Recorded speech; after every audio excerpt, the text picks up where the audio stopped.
যারা লাইভে আছেন তাদেরকে বলবো, আমার কথা স্পষ্ট যদি শোনা যায় একটু জানাবেন যে আমার কথা শোনা যাচ্ছে কি না। প্রচণ্ড নেটওয়ার্ক ইস্যু হচ্ছে।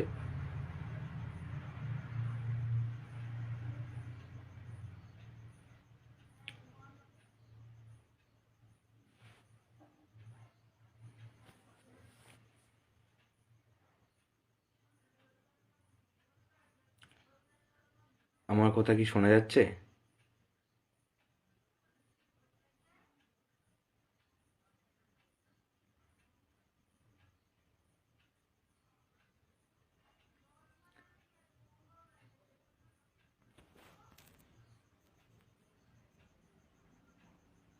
হ্যাঁ, শোনা যাচ্ছে। যে কথা বলছিলাম, যে যার জন্য আজকে লাইভে আসা, কোনো নোটিশ ছাড়াই। আপনারা অবগত আছেন যে স্টুডেন্টস ফ্রন্টের তৃতীয় প্রতিষ্ঠাবার্ষিকী উদযাপন, তার একেবারে প্রাক্কালে আমরা দাঁড়িয়ে আছি। আগামী পরশু সকাল 10টায় তিলোত্তমা নগর, কদম্বগাছি, শহীদ আনিস খান মঞ্চ, রশ্মিতা গার্ডেন, সেখানে আমাদের স্টুডেন্টস ফ্রন্ট পশ্চিমবঙ্গ রাজ্য কমিটির পক্ষ থেকে স্টুডেন্টস ফ্রন্টের তৃতীয় প্রতিষ্ঠাবার্ষিকী উদযাপনের আয়োজন করা হচ্ছে। ভিডিওর মাঝে সকলের কাছে একটি অনুরোধ, আইএসএফ অর্থাৎ ইন্ডিয়ান সেকুলার ফ্রন্ট সহ ভাইজানের সমস্ত রকম খবরাখবর সকলের আগে দেখতে আইএসএফ ফরএভার আমাদের এই ইউটিউব চ্যানেলটিকে সাবস্ক্রাইব করে পাশের ঘন্টাটি বাজিয়ে রাখুন। আমাদের এই আয়োজন সর্বাঙ্গীন সফল করতে আপনাদের প্রত্যেকের শুভেচ্ছা, আপনাদের প্রত্যেকের ভালোবাসা আমরা একান্তভাবে কামনা করি। আপনারা জানেন যে দীর্ঘ 3 বছরের লড়াই, সেখানে আমরা আনিস খানকে যেমন হারিয়েছি সংগঠন প্রতিষ্ঠার 2.5 মাসের মধ্যে, একই রকমভাবে তারপরেও বারবার করে আমাদের সহযোদ্ধাদের ওপর আক্রমণ, কখনো পুলিশি আক্রমণ, কখনো তৃণমূল গুন্ডাদের পক্ষ থেকে আক্রমণ, সন্ত্রাসবাদীদের পক্ষ থেকে আক্রমণ করা হয়েছে। আপনারা জানেন যে কিছুদিন আগেই আগস্ট মাসে তিলোত্তমার ঘটনার পরিপ্রেক্ষিতে যখন আমরা স্বাস্থ্য ভবন অভিযান করেছিলাম, তখন আমাদেরকে মেট্রো স্টেশন থেকে অ্যারেস্ট করা হয়েছিল। এবং তারপরে আবার যখন হাওড়া গ্রামীণ এসপি অফিসে আমাদের হাওড়ার সহযোদ্ধারা অভিযান করেছিল, সেখান থেকেও আমাদের সহযোদ্ধাদের ওপর কীরকম লাঠিচার্জ এবং কী অকথ্য ভাষায় পুলিশ তাড়া করে গিয়েছিল আমরা সেটাও দেখেছি। আমাদের সহযোদ্ধা শেখ সাবির, রাজ্য কমিটির সহ সম্পাদক, তাকে কীভাবে 12 ঘন্টা বেশি আটক করে রাখা হয়েছিল আমরা তাও দেখেছি। এছাড়াও নানা লড়াই সংগ্রামের সাক্ষী আপনারা আমাদের সঙ্গে। তাই আপনাদের মাঝে আজকে ছাড়া তার সময় নেই। আগামীকাল প্রচুর ব্যস্ততার মধ্যে এখনও আছি, আগামীকাল আরও ব্যস্ততার মধ্যে থাকবো, তাই আজকে লাইভটা সেরে নিচ্ছি। আপনারা প্রত্যেকে বিগত বছরগুলো, বিগত দিনগুলো আমাদের পাশে যেভাবে ছিলেন, যেভাবে আমাদের লড়াইয়ে সাথ দিয়ে গেছেন, তার জন্য আমরা আপনাদের কাছে কৃতজ্ঞ। আমরা স্টুডেন্টস ফ্রন্ট পশ্চিমবঙ্গ রাজ্য কমিটির পক্ষ থেকে আপনাদেরকে ধন্যবাদ জানাই, সংগ্রামে অভিনন্দন জানাই যে আপনারা আমাদের এই সংগ্রামে সাথী ছিলেন। আপনারা জানেন যে আমরা রাজ্যের বিকল্প ছাত্র সংগঠন হিসেবে আমাদের কর্মসূচি, আমাদের দাবি আপনাদের সামনে রেখেছি। সেখানে যেমন আমরা একমাত্র ছাত্র সংগঠন যারা দাবি করেছি ভারতের সংবিধানকে ছাত্রছাত্রীদের পাঠ্যসূচির অন্তর্ভুক্ত করানোর, তেমন আমরাই একমাত্র ছাত্র সংগঠন যারা দাবি করেছি কম্পিউটারকে প্রাথমিক স্তর থেকে সরকারি স্কুলে শেখাতে হবে। শুধুমাত্র বেসরকারি স্কুলে কম্পিউটার শিক্ষা নয়, সরকারি স্কুলে সরকারি টাকায় কম্পিউটার শেখাতে হবে সাধারণ খেটে খাওয়া শ্রমজীবী মানুষের ঘরের ছেলে মেয়েদের, ছাত্রছাত্রীদের। সেই দাবি আমরাই প্রথম রাজ্যের বুকে স্টুডেন্টস ফ্রন্ট করেছি। আমাদের চেয়ারম্যান বিধায়ক পীরজাদা নওশাদ সিদ্দিকী, তিনিও বিধানসভায় এই দাবি তুলেছেন, সেটাও আপনারা জানেন। আমরা স্টুডেন্টস ফ্রন্ট আমরা দাবি করেছি, আপনারা জানেন সমস্ত কলেজে নির্বাচন বন্ধ মমতা ব্যানার্জি ক্ষমতায় আসার পর থেকে। ছাত্রদের গণতন্ত্র হরণ হয়েছে। এমনি ভোট ইলেকশন তো তবু হয়, সেখানে ছাপ্পা হোক, রিগিং হোক, যাই হোক, সন্ত্রাস হোক, ভোট হয়, কিন্তু কলেজ ইলেকশন পুরোপুরিভাবেই বন্ধ। বছরের পর বছর ধরে কলেজ ইলেকশন বন্ধ।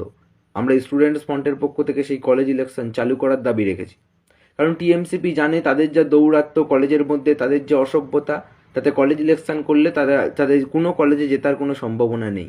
তাই কলেজ ইলেকশনটাকে আটকে রেখে দেওয়া হচ্ছে।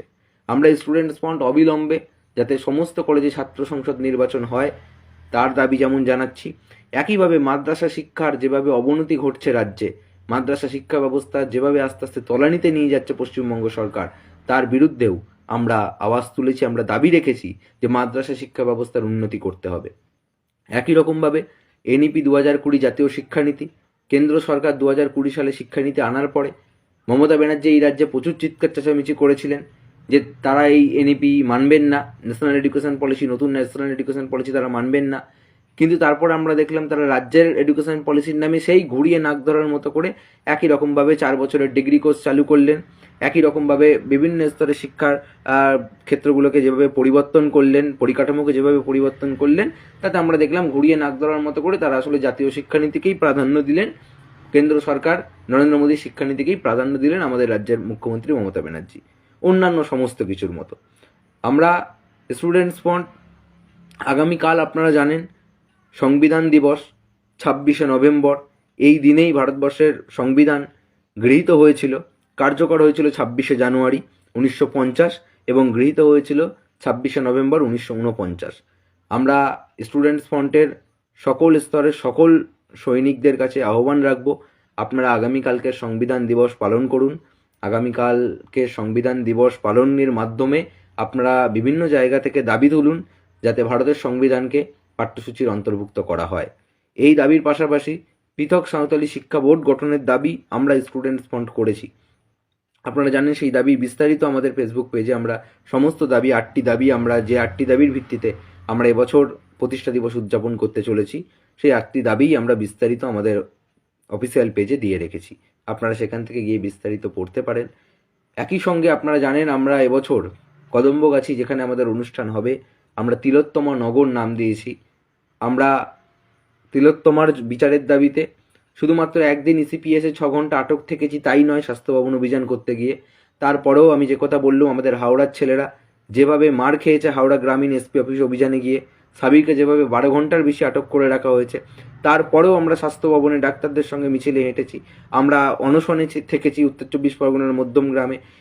বারবার যেখানে যা কর্মসূচি তিলোত্তমার ন্যায় বিচারের দাবিতে নেওয়া হয়েছে তার সঙ্গে আমরা ছিলাম, আমরা আছি। একই রকমভাবে আনিস খানের বিচারহীন প্রায় 3 বছর হতে চলল, আনিস খানও বিচার পায়নি। আমাদের সংগঠন প্রতিষ্ঠার 2.5 মাসের মধ্যে যাকে হত্যা করা হয়েছিল, যে প্রতিষ্ঠাতা সদস্যকে, সে আনিস খানেরও বিচার হয়নি। আমরা তার বিচারের দাবিকেও জোরালো করব। আমাদের বর্ষপূর্তি উদযাপনের এবছরের মঞ্চের নাম শহীদ আনিস খান মঞ্চ। আপনাদের সকলের কাছে আমাদের আরও একবার অনুরোধ থাকবে, আপনারা প্রত্যেকে আমাদের এই কর্মসূচিকে সফল করুন, সফলতা কামনা করুন। আপনাদের শুভেচ্ছা, আপনাদের ভালোবাসা, আপনাদের অভিনন্দন আগেও আমাদের সঙ্গে ছিল, সেই জন্যই আমরা 3টি বছর অনেক চড়াই উতরাই, আন্দোলন, লড়াইয়ের মধ্য দিয়ে, সংগ্রামের মধ্য দিয়ে অতিবাহিত করতে পেরেছি। আগামী দিনগুলো একই রকমভাবে আপনারা আমাদের পাশে থাকবেন, সাথে থাকবেন, সংগ্রামে থাকবেন, এই আশা রাখি আপনাদের কাছে। আমরা সকাল 10টায় পতাকা উত্তোলনের মাধ্যমে আমাদের কর্মসূচি শুরু করব।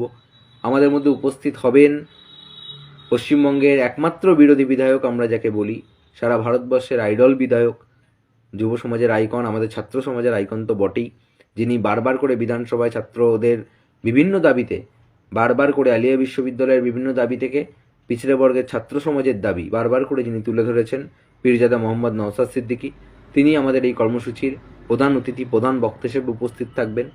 এছাড়াও স্কুল থাকবে, উপস্থিত থাকবেন আমাদের পার্টির কার্যকারী সভাপতি এবং দীর্ঘদিন ছাত্র আন্দোলনের কর্মী, ছাত্র আন্দোলনের নেতৃত্ব দিয়েছেন এবং শিক্ষক শামসুল আলী মল্লিক মহাশয় নেতৃত্ব দিয়েছেন এবং উপস্থিত থাকবেন। আমরা আপনাদের কাছে আরও একবার, আমরা আমাদের বাকি নেতৃত্বদের কাছ থেকে শুভেচ্ছা বার্তা পেয়েছি এবং বাকিদের কাছ থেকে পাবো এই আশা রাখি। আপনারা প্রত্যেকে আমাদের এই কর্মসূচির সফলতা কামনা করবেন, এটাই আপনাদের কাছে আমাদের আহ্বান থাকলো, আবদার থাকলো। সকলকে ধন্যবাদ, সকলে ভালো থাকবেন, সুস্থ থাকবেন। আসলে প্রচুর ব্যস্ততার মধ্যে রয়েছি, তাই লাইভ বেশিক্ষণ করতে পারলাম না। সকলে ভালো থাকবেন।